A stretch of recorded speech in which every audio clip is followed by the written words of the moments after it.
Come on now. Cette semaine, dans le petit monde médiatico-politique, on a entendu ça. Le jour J, l'événement, le duel de cet entre-deux tours. Le grand débat de l'entre-deux tours. Ce débat pour l'histoire, pour la première fois, deux candidats hors gauche et droite parlementaires s'affrontent. Gros suspense, énorme attente et tout a été dit dès la première minute.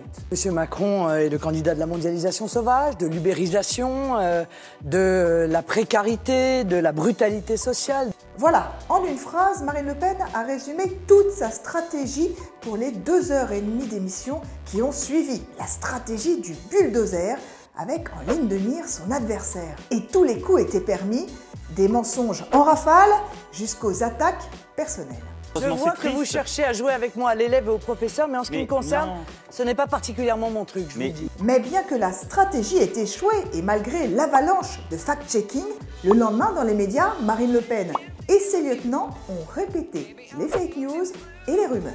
Il y a la contribution nette que nous versons chaque année à l'Union européenne, qui est de 9 milliards. 9 milliards, 6. Quand M. Macron dit « je n'ai rien à voir dans le dossier SFR » vendu à Il Drive... n'était pas ministre de l'économie à l'époque, il était à... Moi, je crois que tout peut arriver. Regardez ce qui est arrivé à M. Trump aux États-Unis. Et oui, la victoire de Donald Trump inspire totalement Marine Le Pen, qui pendant le débat a copié-collé la stratégie du candidat républicain devenu président des États-Unis. Par exemple, avec la technique du discrédit jeté sur Emmanuel Macron qui aurait un compte caché.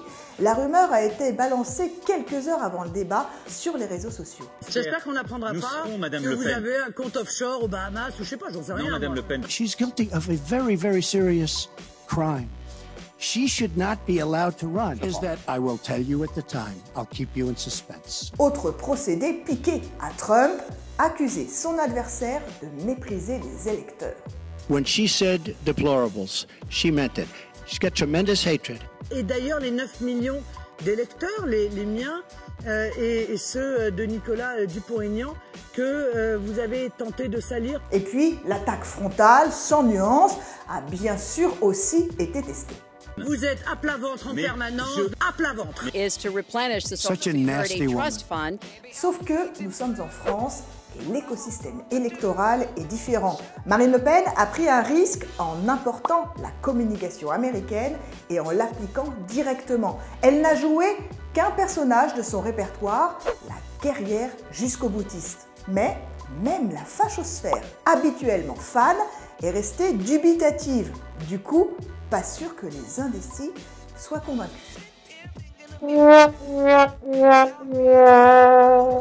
Et pour finir, un coup d'œil à notre baromètre politique des réseaux sociaux. Cette semaine, sur Twitter, c'est Emmanuel Macron qui est le plus commenté, et sur Facebook, c'est Marine Le Pen. Come on, vous ne verrez plus jamais la politique comme avant.